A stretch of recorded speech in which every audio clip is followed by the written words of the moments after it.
आज हम पढ़ेंगे बरसते जल के रूप अनेक।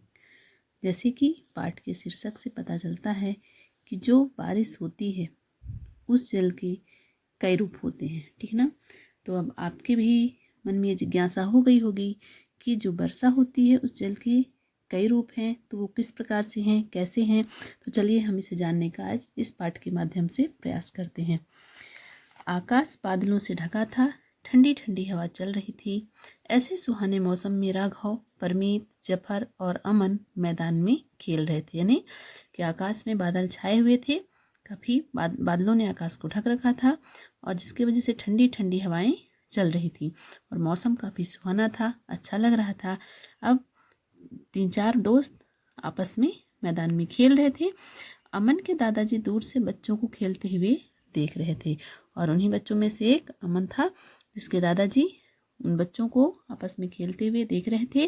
वे बहुत प्रसन्न थे कि सभी बच्चे आपस में मिलजुल कर खेल रहे हैं। यानी दादाजी जो थे वो बहुत प्रसन्न थे कि सभी बच्चे आपस में मिलजुल कर खेल रहे हैं।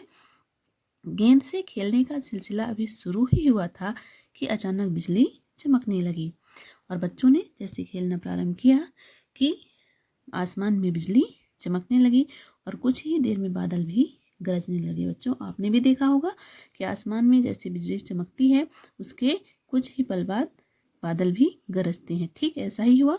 दादाजी ने हाथ हिलाते हुए बच्चों को वापस आने का संकेत दिया और दादाजी मौसम को अच्छी तरह से समझ गए।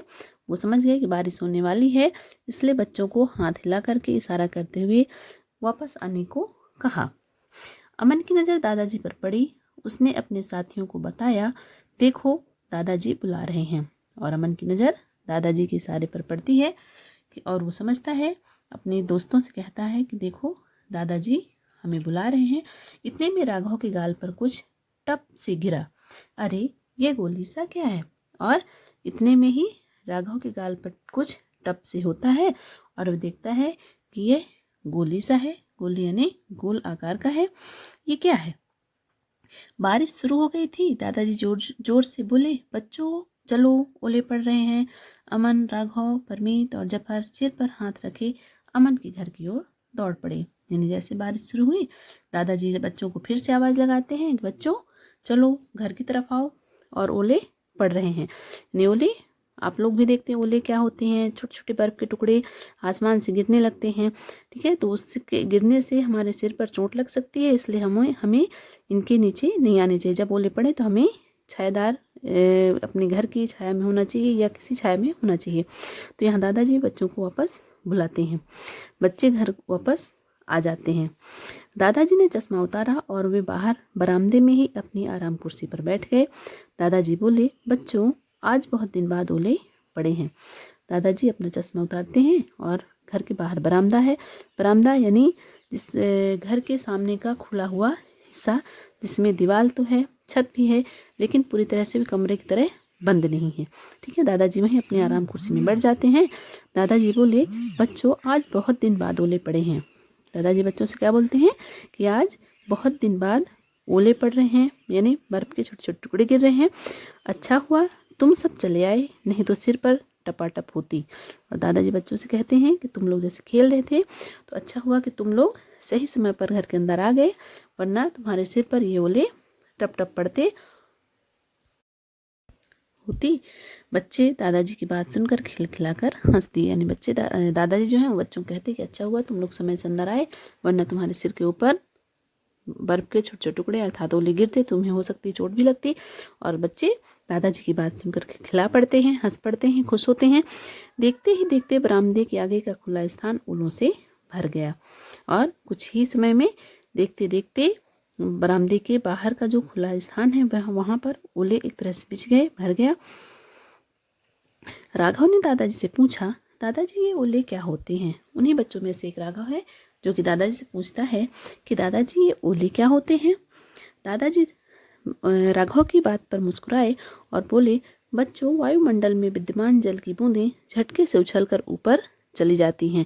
अब दादाजी बच्चों को बताने का प्रयास करते हैं कि ओले क्या होते हैं। तो बताते हैं कि वायुमंडल में विद्यमान जल की बूंदें झटके से उछलकर ऊपर चली जाती हैं, यानी वायुमंडल के वो सतह से और ऊपर चली जाती हैं।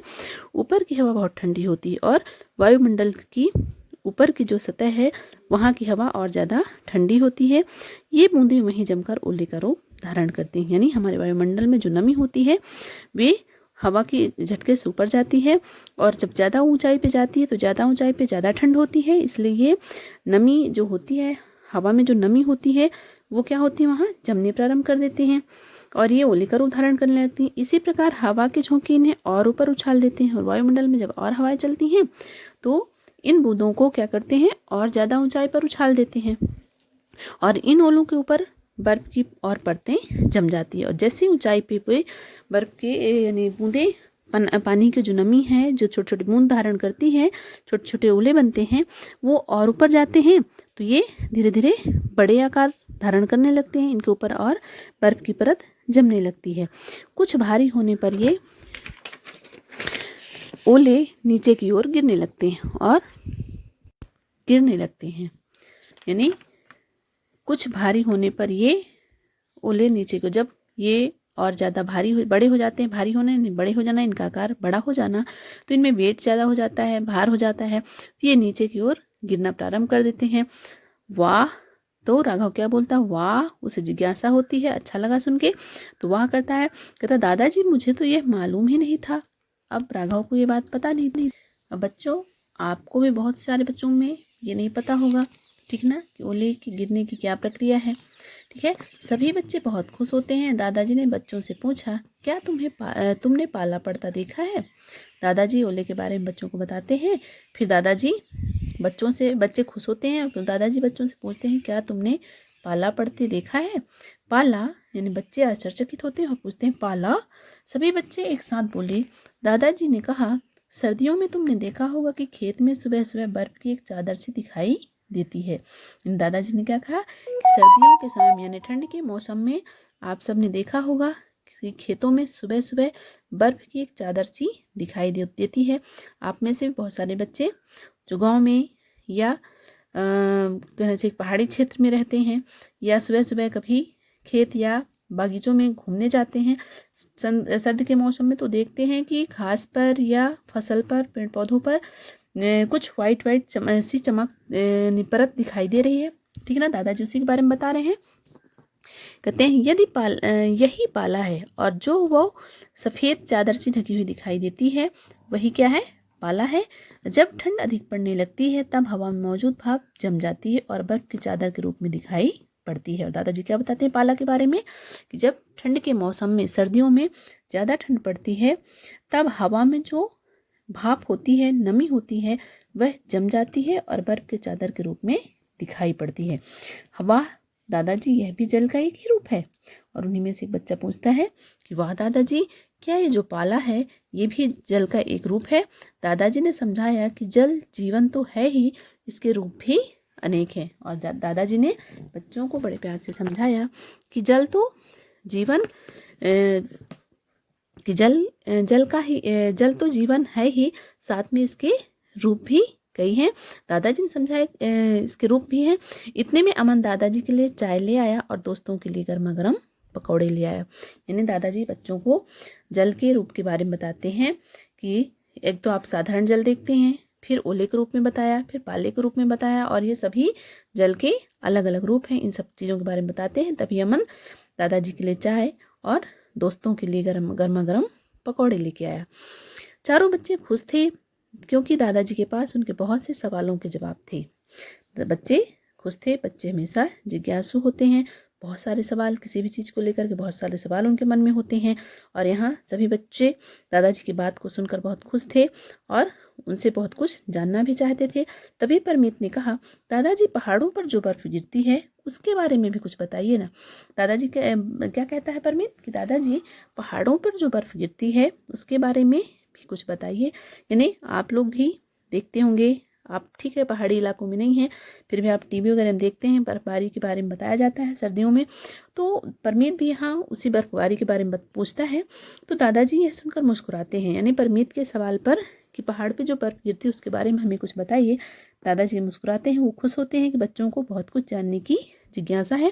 दादाजी ने कहा, परमीत, पहाड़ ऊंचाई पर होते हैं, होते हैं ना, सो वहाँ ठंड भी अधिक पड़ती है। दादाजी ने क्या बताया कि परमीत पहाड़ ऊंचाई पर होते हैं, पहाड़ों की ऊंचाई काफ़ी होती है, ऊंचे होते हैं, और ऊंचे स्थान जो ज़्यादा जितने ऊंचे होंगे वहाँ उतनी ही ज़्यादा ठंड पड़ती है। शीत ऋतु में और अधिक ठंड के कारण वहाँ के वायुमंडल में भाप बर्फ के रूप में बदल जाती है। और दादाजी क्या बता रहे हैं कि शीत ऋतु यानी जब ठंड का मौसम आता है और ज़्यादा ठंड पड़ने लगती है तो वहाँ के वायुमंडल में भाप जो रहती है वह बर्फ के रूप में बदल जाती है। यानी पहाड़ों पर जो नमी होती है वह शीत ऋतु में बर्फ के रूप में बदल जाती है, और ये धीरे धीरे पहाड़ों पर जब झड़ना प्रारंभ होती है, गिरना प्रारंभ होती है, तो इसे हम क्या कहते हैं, हिमपात, यानी हिम की वर्षा, बर्फ की वर्षा। ठीक है। अब ओले पड़ना बंद हो गया था, और अब बच्चे और दादाजी आपस में जब बातें कर रहे थे, बहुत सारी चीज़ों की जानकारियाँ बच्चे दादाजी से ले रहे थे, तभी ओलों का गिरना बंद हो जाता है और हल्की फुहारें सी पड़ रही थी। और अब हल्की हल्की फुहारें ने हल्की छोटी छोटी बूंदें बारिश की पड़ रही थी।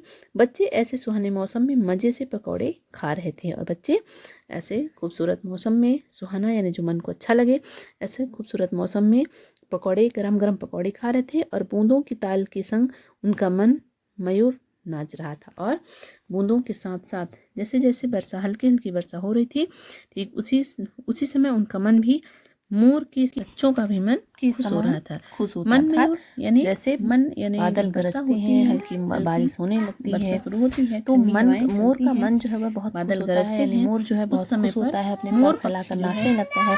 ठीक इसी प्रकार यहाँ बच्चे भी बहुत ज़्यादा खुश होते हैं और दादाजी की बातें बड़े ध्यान से सुन रहे थे। तो ये था बच्चों आपका पाठ बरसते जल के रूप अनेक। अब आपको भी जल के अनेक रूपों के बारे में पता चल गया होगा कि जल के कई रूप होते हैं। एक वर्षा का जल, दूसरा पाले के रूप में, बर्फबारी के रूप में, ओले के रूप में। ठीक है। तो अब आपको वर्षा के जल के अनेक रूपों के बारे में पता चल गया होगा, और उम्मीद है कि ये पाठ पढ़ने में आपको बहुत आनंद आया होगा, बहुत मज़ा आया होगा। ठीक है बच्चों, तो आपको ये बात समझ में आ गई होगी और ये पाठ भी समझ में आ गया होगा। अब आगे पार्ट में हम इसका प्रश्न अभ्यास करेंगे। ठीक है।